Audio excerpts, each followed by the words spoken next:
ఎలా ఉంది junior movie? ఎలా ఉంది? ఒక మన జూనియర్ ఎన్టీఆర్ని ఇంకొక 2.0లో చూస్తే ఎలా ఉంటుందో అలా ఉంది. అసలు కిరీటి బాగా చేశాడు. ఎలా ఉంది జూనియర్ మూవీ? ఎలా ఉంది? చాలా ఫెంటాస్టిక్గా ఇప్పుడున్న పిల్లలకు మెసేజ్తో పాటు సో ఎంటర్టైన్మెంట్, రొమాన్స్ రెండింటినీ మిక్స్ చేస్తూ ఫ్యామిలీస్ వాల్యూస్ అని చెప్పాడు. Definitely good film, feel good movie. చాలా బాగుందండి. నాకు తెలిసి హీరోలకు కూడా అలాంటి ఇంట్రడక్షన్ పడింది. క్లైమాక్స్ ఒక్కొక్కళ్ళు ఇంకా ఇట్లా కళ్ళప్పగేసి చూడండి, అద్దరిపోయిన సినిమా, ఎంజాయ్ చేస్తారు. గాలి జనార్దన్ పేరు వింటేనే ఒక వైబ్రేషన్ వస్తుంది. ఎందుకంటే వాళ్ళ ఇంట్లో బాత్రూమ్తో బంగారంతో బాత్రూమ్ కట్టించారని ఒక టాక్ ఉంది.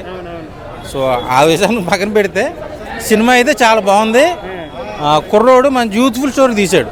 డైరెక్షన్ బాగుంది, అందరి పర్ఫార్మెన్స్ బాగుంది, అండ్ ఎంటర్టైన్మెంట్ బాగుంది, కామెడీ బాగుంది, సాంగ్స్ కూడా బాగున్నాయి, బీజిఎం కూడా బాగుంది. అసలు సీరియల్తో డ్యాన్స్ చేయాలంటే చాలా కష్టం, పెద్ద పెద్ద హీరోలకి ఒప్పుకోవాలి. కానీ ఈ కుర్రోడు మాత్రం అసలు జూనియర్ ఎన్టీఆర్ని మైమర్పించేలా చేశాడు డ్యాన్స్ విషయంలో. సో క్యారెక్టర్ ఎలా ఉంది? జెనీలే కంబ్యాక్ అండి. ఎవరైతే ట్రోల్ చేశారో వాళ్ళందరికీ మాత్రం సరిగ్గా తీసి పెట్టాడు, కొట్టినట్టే చేశాడు. చాలా టైర్ 1 హీరో ఎదుగుతాడు ఈ అబ్బాయి.